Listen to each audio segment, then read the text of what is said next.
13 साल की नौकरी, 22 बार ट्रांसफर, ईमानदारी की सजा भुगत रहा है योगी का ये अफसर। पिता ने उठाए सरकार पर सवाल। इस अफसर के पिता की योगी को चेतावनी, दम है तो 2024 में जिता कर दिखाओ। 2024 से पहले योगी के खिलाफ शुरू हुई बगावत।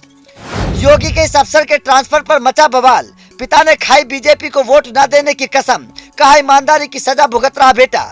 कौन थे वो दो लोग जिन्होंने बरेली में दंगा भड़काया? फिर योगी ने इस अफसर को क्यों हटाया? सामने आया बड़ा सच। बरेली में हुए बवाल के बाद योगी के एक अफसर के ट्रांसफर पर इस वक्त बवाल मचा हुआ है। खबर के मुताबिक 13 साल की नौकरी में इस अफसर का 22 बार तबादला हो चुका है। बेटे के साथ हो रहे इस बर्ताव के बाद पिता ने योगी सरकार के खिलाफ मोर्चा खोल दिया। पिता ने योगी सरकार के इस फैसले पर आरोप लगाते हुए कहा कि मेरा बेटा ईमानदारी की सजा भुगत रहा है। पिता ने योगी सरकार के खिलाफ साफ तौर पर चेतावनी देते हुए कहा है कि अब बीजेपी के खिलाफत करूंगा और जीतने नहीं दूंगा। अब आपको उस अफसर की कहानी बताएं, उससे पहले बरेली बवाल का ये सच जान लीजिए। दरअसल खुफिया रिपोर्ट के आधार पर बरेली में बवाल की खबर पहले ही मिल चुकी थी, जिसके बाद पुलिस को अलर्ट रहने के लिए कहा गया था। कांवड़ यात्रा के दौरान दूसरे समुदाय की महिलाओं के धरने पर बैठने के बाद मामला बिगड़ गया। देखते ही देखते हजारों की संख्या में दूसरे समुदाय के लोगों की भीड़ जमा हो गई।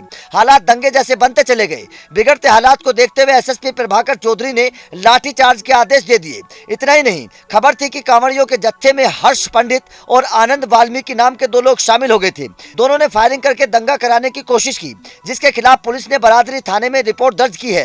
दोनों आपराधिक प्रवृत्ति के लोग हैं। इस बवाल के बाद योगी सरकार ने एसएसपी प्रभाकर चौधरी का तबादला कर दिया था, जिसके बाद इस मामले ने तूड़ पकड़ लिया। सोशल मीडिया से लेकर आम जन तक योगी सरकार के इस फैसले को गलत बता रहे हैं।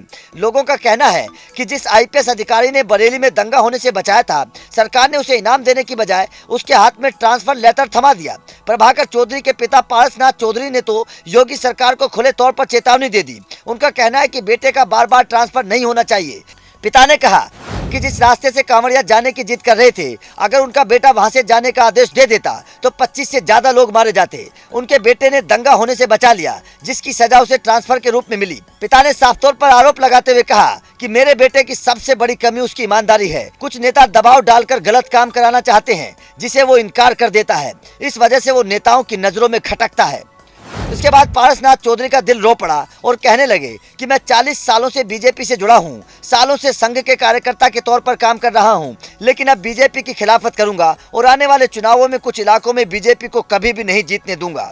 आपको बता दें कि प्रभाकर चौधरी के तबादले के मामले ने तूल पकड़ा हुआ है। इस तबादले को लेकर लगातार योगी सरकार पर सवाल खड़े किए जा रहे हैं और कहा जा रहा है कि एक ईमानदार अफसर को इनाम देने की बजाय सरकार ने तबादला क्यों कर दिया। वैसे आपका इस पूरे मामले पर क्या कहना है, कमेंट करके जरूर बताएं।